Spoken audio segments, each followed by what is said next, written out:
उत्तर प्रदेश के लखनऊ की वो काली सुबह, जब घड़ी ने 4:30 बजाए, एक गोली चली और एक घर के अंदर इंसानियत ने, रिश्तों ने दम तोड़ दिया। लेकिन असली खौफ उस गोली में नहीं था। असली खौफ उस सन्नाटे में था जहां एक पिता की लाश पड़ी रही और उसी कमरे में बैठकर उसके बच्चे नॉनवेज खाते रहे। जी हां, ठीक सुना आपने। अब सवाल ये कि क्या कोई बेटा इतना पत्थर दिल हो सकता है? क्या कोई बेटी इतनी खामोश रह सकती है? 20 फरवरी की सुबह तीसरी मंजिल पर चली एक गोली ने मानवेंद्र सिंह की जान ले ली। आरोप है कि उनके बेटे अक्षत ने उनकी लाइसेंसी राइफल से उन्हें मार दिया।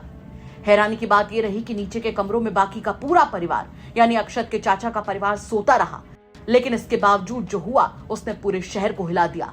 पिता की लाश कमरे में पड़ी थी, खून की गंध दीवारों में बसी थी और उसी बीच सूत्रों के मुताबिक आरोपी बेटा और बेटी शव के पास बैठकर नॉनवेज खाते रहे। जी हां, घर के भीतर मौत थी और प्लेट में मांस और चेहरों पर पूरी तरह से सामान्य दिनचर्या की एक्टिंग। बेटी कृति एग्जाम देने जाती रही, बेटा आरी और नीला ड्रम खरीद कर लाता रहा। चाची से रोज की तरह मुलाकातें होती रहीं ताकि किसी को शक ना हो। क्या इस सदमे में जमे हुए चेहरे थे या फिर पहले से रची हुई साजिश का हिस्सा? पुलिस पूछताछ में सामने आया कि हत्या के वक्त बेटी कमरे में मौजूद थी। करीब 24 घंटे तक उसने कुछ नहीं कहा। वहीं अगर अक्षत की बात की जाए तो वो इतना शातिर था कि लोकेशन ट्रैकिंग से पता चला कि आरोपी काकोरी गया था और जानबूझकर फोन ऑफ किया ताकि आखिरी लोकेशन घर से दूर दिखाई दे। अब चलिए इस कहानी में थोड़ा सा पीछे चलते हैं। 4 महीने पहले घर में गहनों की चोरी हुई। पिता ने शिकायत की और फिर वापस ले ली। बताया जा रहा है कि पिता को बाद में चला कि इन गहनों की चोरी में सिर्फ और सिर्फ अक्षत का हाथ था, जिसके बाद वो बेटे की गतिविधियों पर नजर रखने लगे। पढ़ाई को लेकर दबाव था, डांट डपट थी, 2 बार नीट में सफलता का बोझ था। लेकिन क्या परीक्षा में नाकामी किसी को इतना निर्मम बना देती है, या फिर ये गुस्सा बहुत पहले से पल रहा था? एक पिता जिसने बच्चों के लिए अपनी जिंदगी दांव पर लगा दी, एक बेटा जिसने उसी जिंदगी को खत्म कर दिया, एक बेटी जिसकी खामोशी अब सवालों के घेरे में है, और उस कमरे की सबसे डरावनी तस्वीर, लाश के पास बैठकर खाया गया नॉनवेज। क्योंकि हत्या सिर्फ गोली से नहीं होती, कभी कभी इंसानियत पहले मरती है और शरीर बाद में। ये कहानी खत्म नहीं हुई, जांच जारी है, लेकिन एक सवाल हवा में अब भी तैर रहा है कि क्या उस घर में सिर्फ एक हत्या हुई थी या फिर रिश्तों की मौत बहुत पहले हो चुकी थी। आपको बता दें कि वारदात 20 फरवरी के आसपास सामने आई थी, जब मानवेंद्र सिंह अचानक से लापता हो गए थे। पुलिस जांच में खुलासा हुआ कि उसी दिन आरोपी बेटा, जो कि ग्रेजुएशन कर रहा था, अक्षत, उसने घर की तीसरी मंजिल पर अपने पिता की जान ले ली। हत्या के बाद उसने शव को छिपाने की कोशिश की, लेकिन जब शरीर ड्रम में, यानी नीला ड्रम जो वो खरीद कर लाया था, उसमें फिट नहीं हुआ तो उसने अपने पिता के हाथ, पैर और सिर अलग कर दिए। इसके बाद अलग अलग हिस्सों को ठिकाने लगाने की साजिश रचाई गई ताकि किसी को हत्या का शक न हो। शव को ड्रम में फिट करने के लिए बेटे ने हैवानियत दिखाते हुए पिता के दोनों हाथ काट दिए। इसके बाद भी जब सिर और पैर ड्रम में बाधा बनने लगे तो उसने सिर को भी धड़ से अलग कर दिया। आरोपी यही नहीं रुका, वो पिता का कटा हुआ सर अपनी कार में रखकर घर से 21 किलोमीटर दूर सुनसान इलाके में फेंक आया ताकि शिनाख्त न हो सके। वारदात को पूरी तरह से छुपाने के लिए शातिर बेटे ने हत्या में इस्तेमाल की गई राइफल को एक गड्ढे में गहरा दबा दिया। उसे लगा कि वो पुलिस की नजरों से बच जाएगा, लेकिन कड़ियां जुड़ती गईं और खौफनाक सच सामने आता गया। फिलहाल पुलिस ने आरोपी को गिरफ्तार कर लिया है। उसकी निशानदेही पर शरीर के हिस्से और हथियार बरामदगी की प्रक्रिया भी शुरू हो गई है।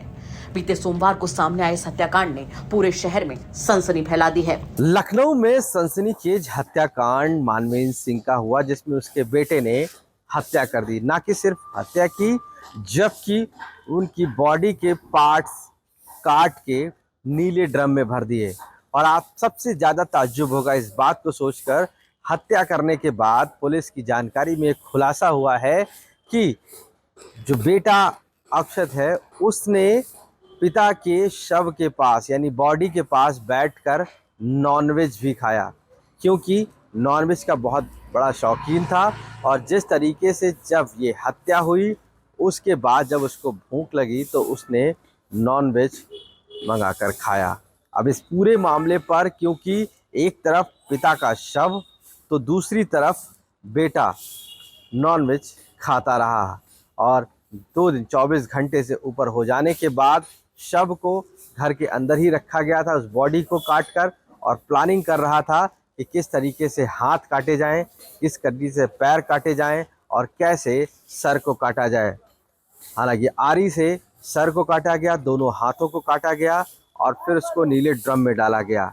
और इस दौरान जब भी उसको भूख लगती थी वो नॉनवेज खाने के लिए वहीं अपने पिता की बॉडी के पास बैठ जाता था। इस दौरान जो बहन है वो भी वहाँ पर बैठकर उसको ज़बरदस्ती कह सकते हैं अभी तक जानकारी में कि खिलाया गया, वो बैठी रही और भाई का साथ दिया। हालांकि वो डर की वजह भी हो सकती है, लेकिन सनसनीखेज मामले में जिस तरीके से बेटा अपने पिता की बॉडी के पास बैठकर नॉनवेज खाता रहा और समय गुजारता रहा और बॉडी को ठिकाने लगाने के तकरीबे सोचता रहा। ऐसे में अब पुलिस और भी एंगल से जांच कर रही है क्या इसमें बहन की संलिप्तता है कि नहीं, क्योंकि जिस तरीके से बहन अपना एग्ज़ाम देने के लिए पिता की मौत के बाद घर से बाहर निकलती है और किसी भी टीचर को या अपनी फ्रेंड्स को इसके बारे में नहीं बताती है, यानी कि इस पूरे मामले पर कहीं ना कहीं संदिग्ध बना हुआ है। पुलिस इस एंगल्स पर भी जांच कर रही है कि बहन का कितना बड़ा रोल है। लखनऊ से कैमरा पर्सन संजय सिंह के साथ आशीष श्रीवास्तव, यूपी तक। राहुल जी पदयात्रा कर रहे हैं, वो कर रहे हैं, 10 दिन के बाद खत्म हो जाएगा। जमीन पे अगर नहीं आएगा तो क्या मतलब? राहुल जी के पदयात्रा करने के क्या क्या कारण है, क्या क्या मुद्दे हैं, किस बात को लेके चल रहे हैं? भाई अकेला चना भाड़ नहीं फोड़ पाएगा।